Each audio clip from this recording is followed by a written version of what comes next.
पीता इश्क दा जान वो सा दिल मस्तो मस्त मुदाम वो सा दिल मस्तो मस्त मुदाम वो दिल पीता इश्क दा जान दिल पीता इश्क दा जान वो सा दिल मस्तो मस्त मुदाम वो सा दिल मस्तो मस्त मुदाम अल्लाह हक मौजूद सदा मौजूद सोना हक मौजूद सदा मौजूद वो पतन पाक हिमायत मेरी हो पतन पाक हिमायत मेरी हो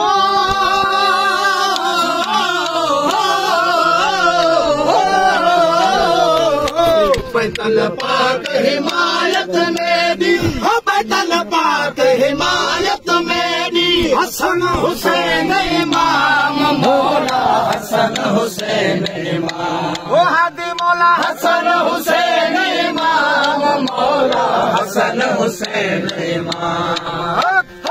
दिल पीता इश्क दा जाम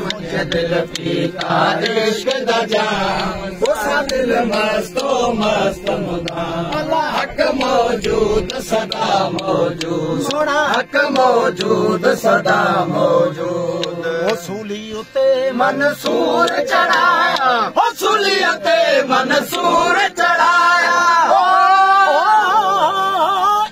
अच्छा इस्लाम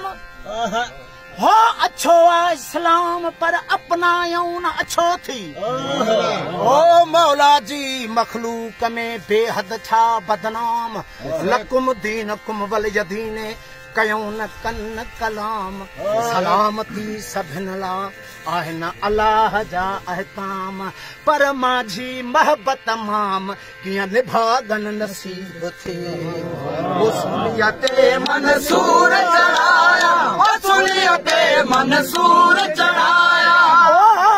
अजब इहो इस्लाम त माण्हू मार सवाब ओ जन्नत कहाण ॿियनि खे ॾे अज़ियतूं अज़ाब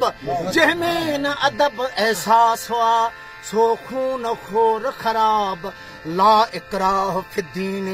इहो जानब मुको जवाब अला माझी इज़्ज़त मआब कूड़ो कोठ जे कीन कीन उसूलियते मंसूर चढ़ाया उसूलियते मंसूर चढ़ाया उसूलियते मंसूर चढ़ाया उसूलियते मंसूर चढ़ाया अनल हक कलाम मौला अनल हक कलाम वो हादी मौला अनल हक कलाम मौला अनल हक कलाम मुझे दिल पीता इश्क दा जाम मुझे दिल पीता इश्क दा जाम वो सा दिल मस्तो मस्त मुदाम वो सा दिल मस्तो मस्त मुदाम वो दीन मज़हब राह दे किताहिन वो दीन मज़हब राह दे किताहिन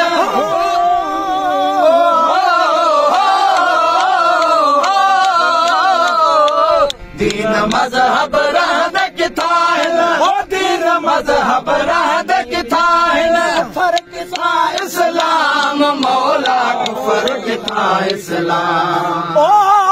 मज़हबन मुल्क में माण्हू मुझाया शेखी पीरी बुज़ुर्गी बेहद भुलाया के नमाज़ूं निबड़ी पढ़न कन मंदिर वसाया वो सचल और